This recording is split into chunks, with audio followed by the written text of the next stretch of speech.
এর আগেও আমি তোমাদের সাথে গাছ লাগানো শেয়ার করেছি।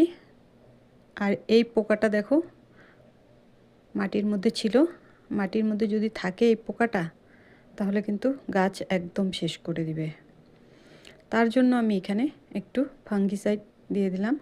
আর এই গাছগুলো আমি আগে শেয়ার করেছি যদিও তোমাদের সাথে, গাছগুলোর অবস্থা খুবই খারাপ। তো যাই হোক, এগুলোর মধ্যে একটু ফাঙ্গিসাইড দিয়ে দেওয়া হচ্ছে, যদি করে বেঁচে যায় বা বাঁচাতে পারি।